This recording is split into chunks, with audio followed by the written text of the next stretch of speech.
Bismillahirrahmanirrahim. In the name of God, the most merciful, the most beneficent. Good afternoon, bonjour, assalamu alaikum, bakhair raghlai. Mr. Prime Minister, Madam Trudeau, Sophie, Mr. Speaker, members of the House, members of the Senate, distinguished guests, my parents, Ziauddin and Torpikai,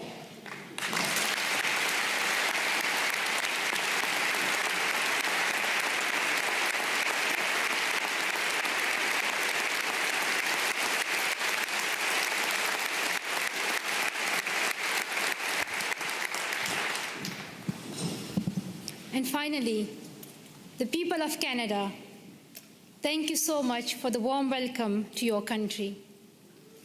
This is my first trip to Canada, but not my first attempt. On the 22nd of October 2014, my father and I landed at the Toronto airport, excited for our first visit to your wonderful country. Soon we learned that a man had attacked Parliament Hill, killing a Canadian soldier, wounding others, and threatening leaders and civil servants in the building where I stand today. Canadian security officials and professionals advised us to reschedule. With sorrow in our hearts, we headed back to England, promising to return to Canada one day. The man who attacked Parliament Hill called himself a Muslim, but he did not share my faith. He did not share the faith of 1.5 billion Muslims living in peace around the world.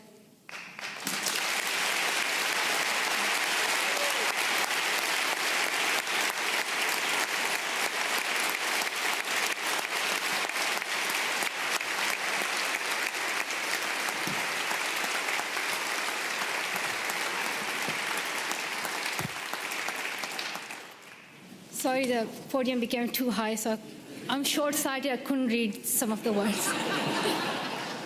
So now I can read my speech. Back to my point that the man who attacked Parliament Hill called himself a Muslim, but he did not share my faith. He did not share the faith of 1.5 billion Muslims living in peace around the world.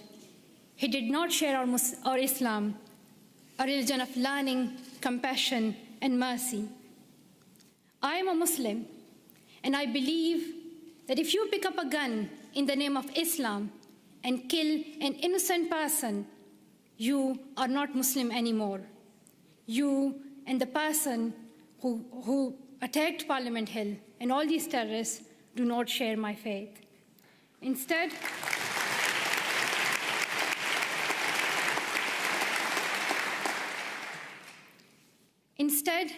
he shared the hatred of the man who attacked Quebec City Mosque in January, killing 6 people while they were at prayer. The same hatred as the man who killed civilians and police officers in London 3 weeks ago. The same hatred as the men who killed 132 school children in Pakistan Army Public School in Peshawar. The same hatred as the man who shot me and my 2 school friends. These men have tried to divide us and destroy our democracies, our freedom of religion, our right to go to school. But we and you refuse to be divided. Canadians, wherever you are born, however you worship, stand together. And nothing proves this more than your commitment to refugees. Around the world, we have heard about Canada's heroes. We heard about the members of the First United Church here in Ottawa who sponsored newlyweds Amina and Ibrahim. A few months later, the family had their first child, a little girl named Maria. The church decided to raise more money to bring Abraham's brother and family to Canada so Maria could grow up with her cousins. We heard about Jorge Salazar in Vancouver, who came to Canada as a child refugee, fleeing violence in Colombia. As a young adult, he's working with today's children, immigrants, and refugees, helping them adopt with the new culture and country. And I'm very proud to announce that Farah Muhammad, a refugee who fled Uganda and came to Canada as a child, is Malala Fund's new CEO, a Canadian who will now lead the fight for girls' education around the world.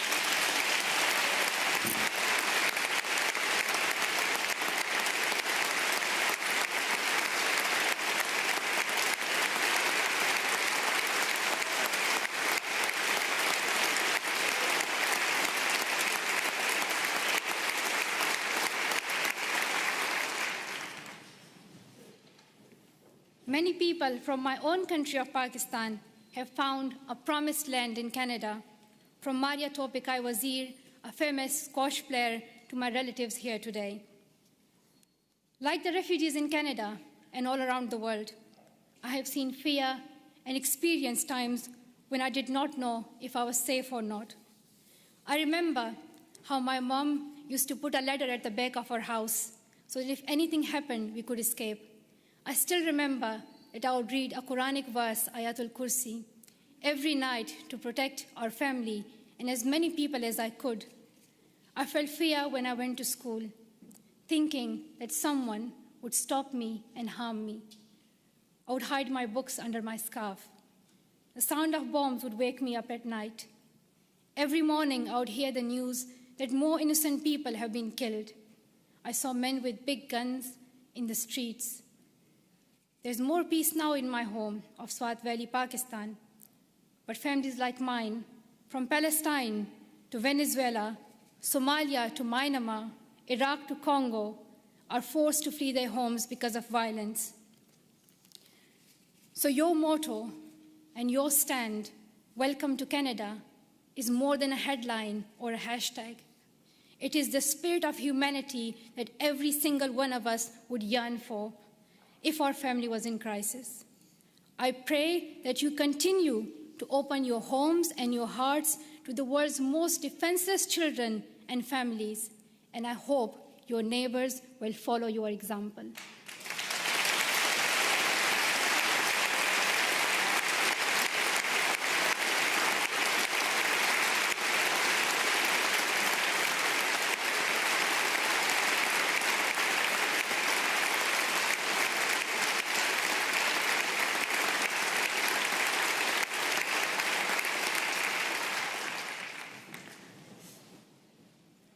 I'm humbled to accept honorary citizenship of your country. While I will always be a proud Pashtun and a proud citizen of Pakistan, I'm grateful to be an honorary member of your nation of heroes, though I still require a visa. But that's another discussion.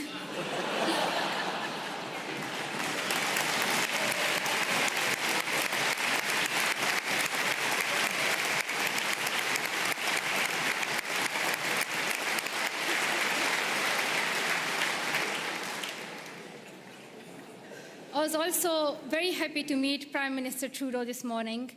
I'm amazed by his embrace of refugees, his commitment to appointing Canada's first gender-balanced cabinet, and his dedication to keeping women and girls at the center of your development strategy. We have heard so much about Prime Minister Trudeau, but one thing has surprised me. People are always talking about how young he is. They say that he is the second youngest Prime Minister in Canadian history. He does yoga, he has tattoos, and a lot more. And while I was coming here, everyone was telling me, like, shake Prime Minister's hand and, like, let us know how he looks in reality. And people were just so excited about meeting Trudeau. I don't think anyone cared about the Canadian honorary citizenship. While it may be true that Prime Minister Trudeau is young and he is young head of government, I would like to tell something to the children of Canada, that you don't have to be as old as the very young Prime Minister Trudeau to be a leader.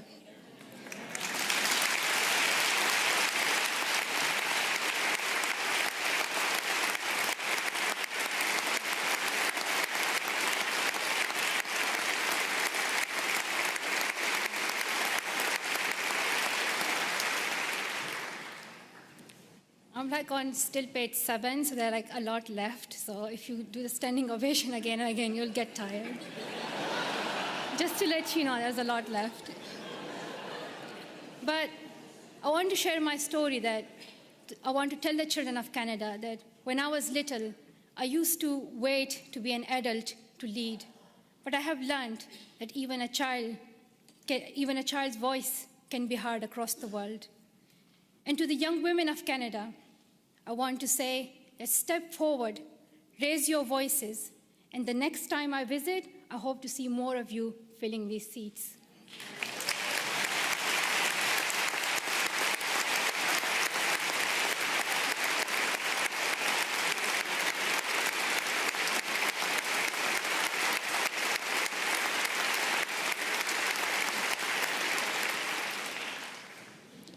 And to the men of Canada, be proud feminists and help women get equal opportunities as men. And to the leaders of Canada today in this room, though you may have different politics and policies and priorities, I know each one of you is trying to respond to some of our world's most pressing problems. I have traveled the world and met many people in many countries. I have first-hand experience and I've seen many problems that we are facing today: war, economic instability, climate change, and health crisis. And I can tell you that the answer is girls. Secondary education can transform communities, countries, and our world. And here's what the statistics say. I'm saying it for those who still don't accept education as important. There are some, but I hope they will hear that if all girls went to school for 12 years, low and middle income countries could add $92 billion per year to their economies. Educated girls are less likely to marry young and contract HIV, and more likely to have healthy and educated children. The Brookings Institution called secondary education for girls as the most cost-effective and best investment against climate change. When a country gives all its children secondary education, they cut their risk of war in half. Education is vital for the security of the world because extremism grows alongside inequality. In places where people feel they have no opportunity, no voice, no hope. When women are educated, there are more jobs for everyone. When mothers can keep their children alive and send them to school, there is hope. But around the world, 130 million girls are out of school today. They may not have read the studies, and they may not know the statistics, but they understand that education is the only path to a brighter future, and they are fighting to go to school. Last summer, on a trip to Kenya, I was introduced to the bravest girl I have ever met. At age 13, Rahma's family fled Somalia and came to Dadaab, the world's largest refugee camp. She had never been inside a classroom, but she worked hard to catch up, and in a few years, graduated primary school. At 18, Rahma was in secondary school when her parents decided to move back to Somalia. They promised she could continue her education. But when her family returned to Somalia, there were no schools for her to attend. Her father said her education was finished and that she would soon marry a man in his 50s, a man she did not know. Rahma remembered a friend from the refugee camp who had won a scholarship in a university in Canada. She borrowed a neighbor's internet and contacted him through Facebook. Over the internet, the university student in Canada sent her $70. At night, Rahma snuck out of her house, bought a bus ticket, and set out on an 8-day-long trip back to the refugee camp, the only place she knew she could go to school. Through the Sustainable Development Goals, our nations promised every girl she would go to school for 12 years. We promised that donor countries and developing countries would work together to make this dream a reality for the poorest girls in the world. I know that politicians cannot keep every promise they make, but this is the one you must honor. World leaders can no longer expect girls like Rahma to fight this battle alone. We can gain peace, grow economies, improve our public health and the air we breathe, or we can lose another generation of girls. I stand with girls as someone who knows what it is like to flee your home and wonder if you will ever be able to go back to school. I stand with girls as someone who knows how it feels to have the right of education taken away and your dreams threatened. I know where I stand. If you stand with me, I ask you to seize every opportunity for girls' education over the next year. Dear Canada, I'm asking you to lead once again. First, make girls' education a central theme of your G7 presidency next year. Second, use your influence to fill the global education funding gap. You raised billions of dollars and saved lives when you hosted the Global Fund's replenishment in Montreal last year. Show the same leadership for education. Host the upcoming replenishment of Global Partnership for Education. Bring world leaders together and raise new funding for girls to go to school. If Canada leads, I know the world will follow. Finally, prioritize 12 years of education and schooling for refugees. Today, only a quarter of refugee children can get secondary education. We should not ask children who flee their homes to also give up their dreams. And we must recognize that young refugees are future leaders on whom we all depend for peace. The world needs leadership. The world needs leadership based on serving humanity, not based on how many weapons you have. Canada can take that lead. Our world has many problems, but we don't need to look far for the solution. We already have one. She is living in a refugee camp in Jordan. She is walking 5 kilometers to school in Guatemala. She is sewing footballs to pay enrollment fees in India. She is every one of the girls out of school around the world today. We know what to do, but we must look inside ourselves for the will to keep our promises. Dear sisters and brothers, we have a responsibility to improve the world. When future generations read about us in their books or on their iPads or whatever the next innovation will be, I don't want them to be shocked that 130 million girls could not go to school and we did nothing. I don't want them to be shocked that we did not stand up for child refugees as millions of families fled their homes. I don't want us to be known for failing them. Let the future generations say, we were the ones who stood up. Let them say, we were the first ones. We were the first to live in a world where all girls could learn and lead without fear. Let us be the ones who bring that change we want to see. Thank you so much for listening.